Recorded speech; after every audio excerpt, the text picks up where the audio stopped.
Faith. Faith rarely enters our lives as certainty. It doesn't arrive with a neat explanation, a dramatic spiritual moment, or a set of answers that finally make everything make sense. More often, faith appears as hesitation, a pause between what we have always done and what we are being invited to try next. It shows up when our old tools stop working, but the new way of living still feels unfamiliar, and we realize that figuring it out the way we always have is no longer enough. For many of us, faith once looked like something other people had. We saw people who seemed calm, grounded, and steady, and we assumed they had access to a kind of inner security that we didn't. Our experience trained us to rely on control, self-protection, and anticipation. We trusted what we could see, measure, and manage because those things felt safer than uncertainty, and we confused control with safety for a long time. So when recovery started talking about faith, many of us resisted it. We didn't resist because we were stubborn on purpose. We resisted because we were scared. We were used to protecting ourselves by staying in charge, demanding proof before we took a step, and keeping an exit plan ready in case life got uncomfortable. What recovery slowly teaches us is that faith is not about certainty at all. Faith is about movement. It is what happens when we keep going without guarantees, when we take the next right action without knowing how the story ends, and when we let lived experience replace our old fear-based assumptions. I'm a recovering addict named Steve, and this is On Life's Terms. This channel exists to speak honestly about recovery as it actually unfolds, imperfect, uncomfortable, and deeply human. Here we explore the 12 steps, spiritual principles, emotional growth, and the ongoing work of learning how to live differently than we did before, whether we are new, returning, or simply trying to stay grounded in the process. We are all welcome here. Faith begins with admitting powerlessness.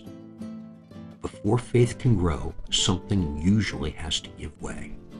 For many of us, that moment arrives through step 1. Admitting powerlessness is not a slogan or a philosophical idea. It is an emotional reckoning. It is the moment we recognize that our best thinking brought us exactly where we are, exhausted, disconnected, all out of workable solutions. We can debate definitions, but we can't debate the evidence of our lives when we finally look at it honestly. Step 1 doesn't ask us to believe in anything spiritual. It asks us to be honest about reality, and that honesty is more radical than it sounds. Many of us worked hard for years to manage everything. Relationships, feelings, consequences, reputation, pain, and fear. The problem wasn't a lack of effort. The problem was that our effort was aimed at running the entire show, and the show was always collapsing. We kept trying to force life into a shape that would make us feel safe, and when life refused to cooperate, we pushed harder, isolated more, or reached for escape. Faith begins here, not as trust in a higher power, but as the surrender of trust in ourselves as the sole authority. When we admit that self-will is not producing a livable life, space opens. That space is uncomfortable because it is new, and it's also the first place where faith can take root. The willingness to accept that we cannot save ourselves with the same thinking that trapped us.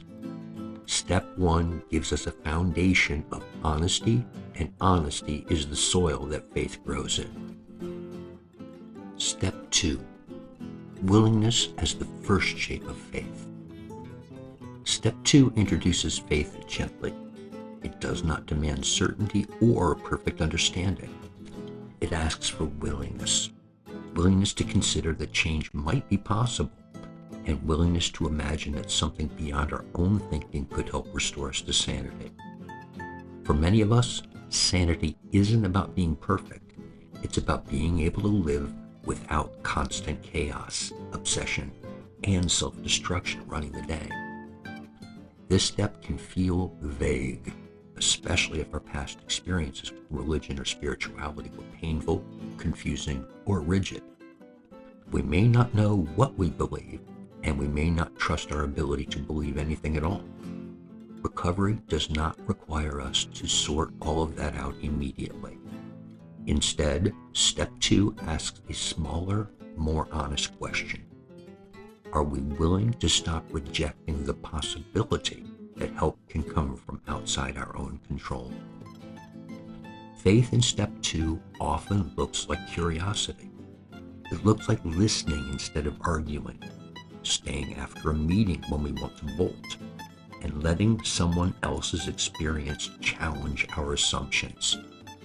We begin by trusting the process before we trust any particular concept of a higher power. We watch other people change, not because they suddenly become flawless, but because they become willing. We start noticing patterns we can't easily explain. Honesty brings relief, connection brings stability, and the repeated spiritual practice produces a kind of quiet strength that we never created through force. Step 3, faith practiced through action. Step 3 is where faith becomes visible. Turning our will and our life over does not mean we stop acting.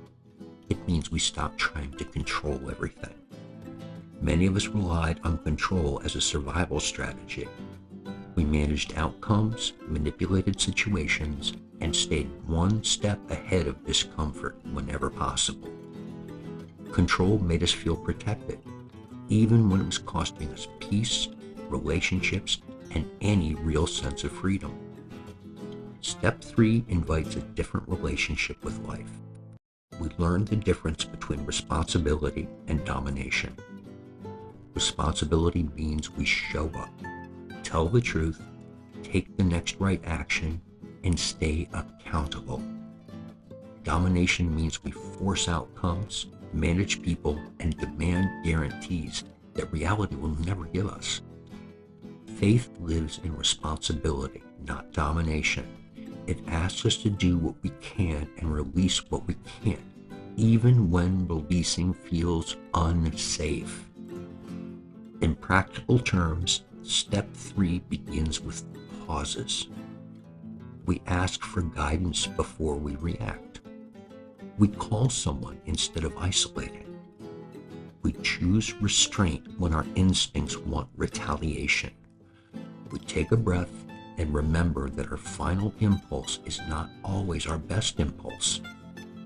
These choices are small, but they are real acts of faith because they require us to trust something other than our immediate feelings and our old survival patterns. Over time, those repeated choices build steady confidence. Not confidence that life will always be easy, but confidence that we can stay spiritually aligned even when life is hard. Steps 4 and 5, faith in honesty and exposure. Steps 4 and 5 deepen faith by requiring honesty. We take a searching and fearless moral inventory, and then we admit the exact nature of our wrongs to a higher power, to ourselves, and to another human being. This is where faith becomes personal, because it confronts our fear that truth will destroy us. Many of us learn to hide. We hid feelings, mistakes, motives, and pain because we believed that exposure meant rejection. We believed that if people truly knew us, they would leave, judge, or shame us. Those beliefs kept us isolated, and isolation kept addiction alive. Steps 4 and 5 invite us to break that cycle by replacing secrecy with truth and performance with humility. Faith here is the trust that truth leads to freedom. It is not the naive belief that everything will feel good. It is the grounded trust that honesty is safer than secrecy. When we share what we have carried alone, something changes. shame loses oxygen. The stories we thought made us unlovable begin to lose their power.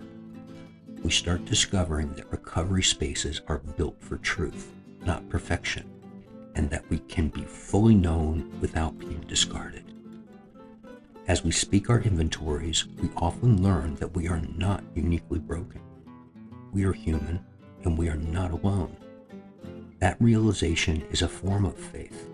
Faith in the process, faith in connection, and faith in the possibility that we can live without hiding. Steps 4 and 5 don't just clean up the past. They build a trust for the future, because we learn that honesty is not an emergency tool. It's a way of living.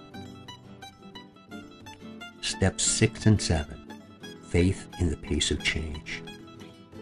Steps 6 and 7 teach us patience, and patience requires faith.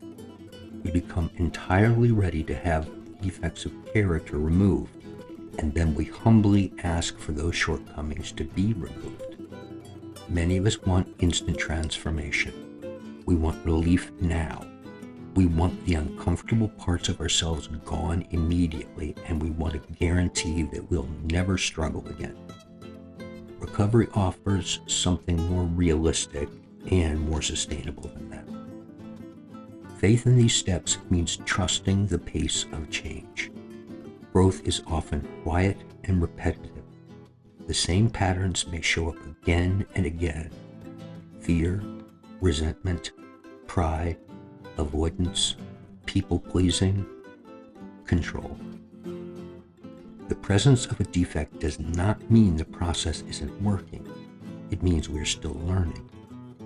Faith is the willingness to stay engaged with the lesson without turning it into shame and without quitting when progress feels slow.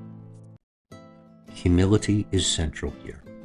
Humility is not humiliation. It is accuracy. It is seeing ourselves clearly, our strengths, our limits, our motives, and our patterns, so we can ask for help without pretending we have it all together. When we become willing to be accurate, we stop demanding perfection. We start practicing progress. We begin noticing change that we did not force. We pause sooner. We apologize faster. We ask for help earlier, and we recover more quickly when we slip into old thinking. Steps 6 and 7 teach us that faith isn't only about removal. It's about readiness, willingness, and repeated surrender. Steps 8 through 12, faith as a way of living. The later steps show us that faith is not a phase. It is a posture toward life. Step 8 asks us to become willing to make amends, and Step 9 asks us to make them wherever possible. That requires faith that humility heals rather than diminishes us. It requires faith that facing the past can create freedom instead of endless guilt, and it requires courage to act with integrity, even when we can't control how others respond. Steps 10 and 11 bring faith into daily maintenance. We continue to take personal inventory, and when we are wrong, we promptly admit it. We seek through prayer and meditation to improve our conscious contact, asking for knowledge of a will we can follow and the power to carry it out. Faith here is not dramatic. It is consistent. It is the trust that honesty keeps us free, that awareness keeps us safe, and that stillness helps us hear what our self-will drowns out. Step 12 turns faith outward. Having had a spiritual awakening as a result of these steps, we try to carry the message and practice these principles in all our affairs. Faith grows when it is shared. When we show up for others, we reinforce our own recovery. When we serve, we remember that we belong. When we help, we stop spinning in self-centered fear. The later steps teach us that faith is not only something we lean on in crisis, it is something we practice in ordinary life. One conversation, one apology, one prayer, one meeting, one act of service at a time. Faith rarely enters our lives as belief. More often, it arrives as willingness to stop controlling everything, willingness to trust the process, and willingness to keep moving forward when certainty is unavailable. Over time, willingness becomes trust. Trust becomes consistency. Consistency becomes change. Faith does not fix our lives overnight. It teaches us how to move forward with steadiness instead of fear. We don't need every answer to begin. We only need enough willingness to take the next indicated step and keep taking it. Sometimes it is making amends. Sometimes it's letting go of control. Sometimes it is simply showing up again. In recovery, faith is not abstract. It is practical. It is how we stay connected to life. If these conversations matter to you, if recovery, growth, and learning how to live differently are part of the work you're doing, then staying connected matters too. On Life's Terms exists to keep those discussions alive, grounded, and honest. By subscribing, sharing, and staying engaged, we help make room for more voices, more experience, and more reminders that none of us have to figure this out alone. New long-form reflections and short-form messages are added regularly, all centered on the 12 steps, spiritual principles, and the real work of recovery as it unfolds day to day. If you want a place that speaks honestly about this path, without shortcuts, without performance, and without pretending, this channel stays here because you choose to support it.